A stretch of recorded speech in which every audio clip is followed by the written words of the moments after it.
তো তিরমিজি শরীফের 2716 নম্বর হাদিসের মধ্যে আছে, সময় শেষ হয়ে যাবে, আপনাদেরকে এই হাদিসটা শুনিয়ে দিই। কিয়ামতের ময়দানে আমাদেরকে 5টি প্রশ্ন করা হবে। কয়টি প্রশ্ন? 5টি প্রশ্ন করা হবে। নবীজি বলতেছেন, এই 5টি প্রশ্নের জবাব দেওয়ার আগ পর্যন্ত কোন মানুষ এক পা এদিক সেদিক হইতে পারবে না। নাউজুবিল্লাহ। এই 5টি প্রশ্নের উত্তর দিয়ে তারপরে তারা হয়তো জাহান্নামে, যদি উত্তর সঠিক হয় জাহান্নামে, আর যদি উত্তর ভুল হয় তাহলে জাহান্নামে। ওই জায়গা থেকে তারা নড়তে পারবে। এই প্রশ্নের উত্তর দেওয়ার আগ পর্যন্ত নড়তে পারবে না।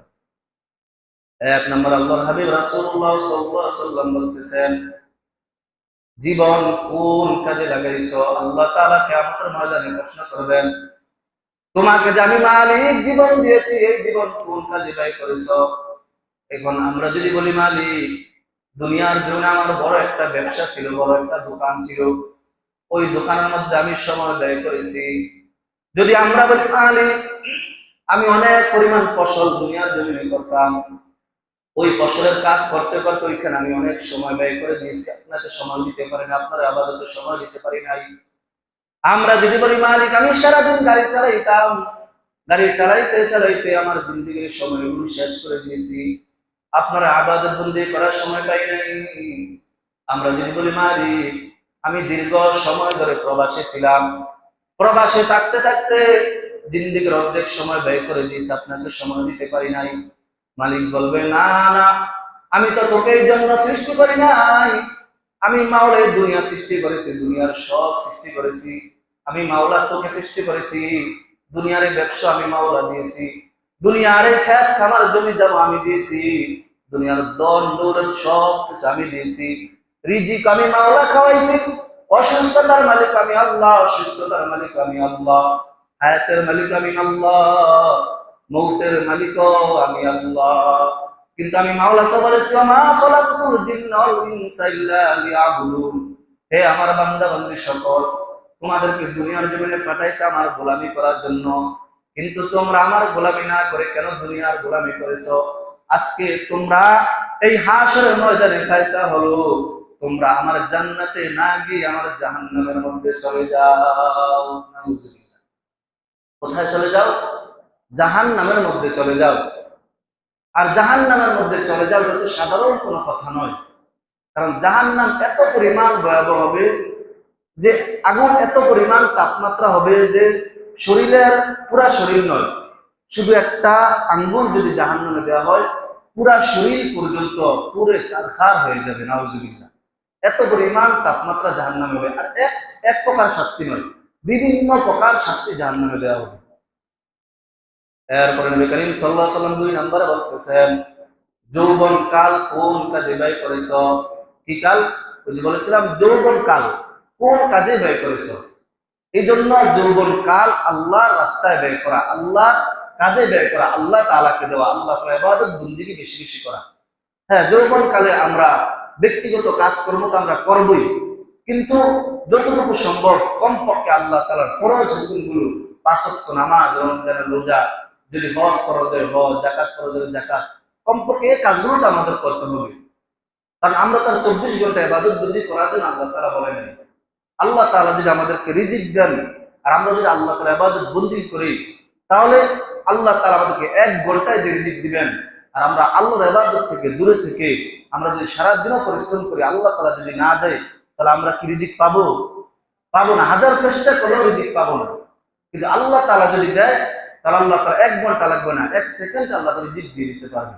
এজন্য আগে আল্লাহর কাজ করতে হবে, আল্লাহর হুকুম মানতে হবে, 5 ওয়াক্ত সালাত আদায় করতে হবে। 3 নম্বর, আল্লাহর হাবিব রাসূলুল্লাহ সাল্লাল্লাহু আলাইহি ওয়াসাল্লাম বলতেছেন, সম্পদ কিভাবে উপার্জন করেছো, কিভাবে কামাই করেছো? অনেক সময় দেখবেন অনেক মানুষ হঠাৎ করে বড়লোক হয়ে যায়, হঠাৎ করে বড় বড় বিল্ডিং দালানকোঠা করে ফেলে, হঠাৎ করে দামি দামি গাড়ি কিনে ফেলে। ওই মানুষগুলো হারাম হালাল যাচাই বাছাই করে না, যেভাবে পারে এইভাবে উপার্জন করে।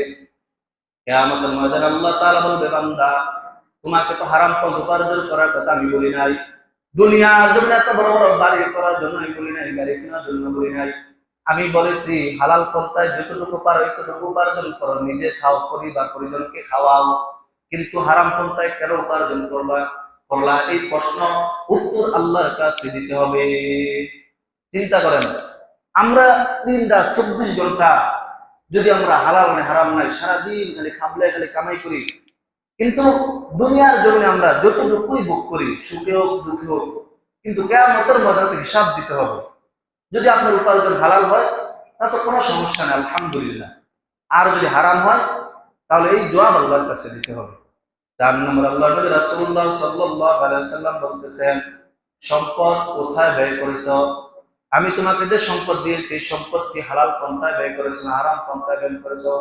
এই সম্পদ কি তুমি মদের আড্ডায় শেষ করেছো, না জুয়ার আড্ডায় শেষ করেছো, না গান বাজনা আড্ডায় শেষ করেছো, না দুনিয়ার কোনো বড় বড় যে অনুষ্ঠানগুলো শরীয়তে জায়েজ নেই শরীয়তের অনুষ্ঠান তুমি ব্যয় করেছো? আল্লাহ তাআলা জিজ্ঞাসা করবেন, নাকি সম্পদ তুমি মসজিদ মাদ্রাসা ব্যয় করেছো, এতিম বাচ্চাদের পিছনে ব্যয় করেছো, গরিব মিসকিনদের পিছনে ব্যয় করেছো? ওইখানে তো মিথ্যা কথা বলার কোনো সুযোগ নাই, কোনো সুযোগ নাই, মিথ্যা কথা বলার কোনো সুযোগ নাই। হাত সাক্ষী দিবে, পা সাক্ষী দিবে, মুখ সাক্ষী দিবে, কান সাক্ষী দিবে, চোখ সাক্ষী দিবে, দুই কাঁধের দুই ফেরেশতা সাক্ষী দিবে, জমি সাক্ষী দিবে। মিথ্যা কথা বলার কোনো সুযোগ নাই, কোনো সুযোগ নাই। 5 নম্বর, আল্লাহর হাবিব রাসূলুল্লাহ সাল্লাল্লাহু আলাইহি ওয়াসাল্লাম বলতেছেন, জ্ঞান অনুযায়ী আমল করছো কিনা? কি অনুযায়ী? জ্ঞান অনুযায়ী। যেমন স্বাভাবিক একটা উদাহরণ দেই, 5 ওয়াক্ত নামাজ পড়া ফরজ, আমরা সকলেই জানি, জানি না? 5 ওয়াক্ত নামাজ পড়লে আল্লাহ তাআলা আমাদেরকে বিভিন্নভাবে বিভিন্ন রকমের পুরস্কার দান করবেন। আমরা আলেম ওলামাদের কাছ থেকে শুনি না? 5 ওয়াক্ত নামাজ আদায় না করলে আল্লাহ তাআলা জাহান্নামে যাইতে হবে, ওইখানে বিভিন্ন রকমের শাস্তি ভোগ করতে হবে। এবং সালাত আদায় না করলে দুনিয়ার জমিনে অনেক পরিমাণ শাস্তি আছে, আখিরাতে তো আছে, দুনিয়াতেও আছে। আবার আমরা যদি সালাত আদায় করি, নামাজ আদায় করি, তাহলে দুনিয়াতে আল্লাহ তাআলা পুরস্কৃত করেন, আখিরাতেও করবেন। এই পরিমাণ জ্ঞান আমাদের আছে কি নাই? অবশ্যই আছে। কিন্তু এই জ্ঞান থাকার পরও আমরা কি নামাজ আদায় করি? করি না।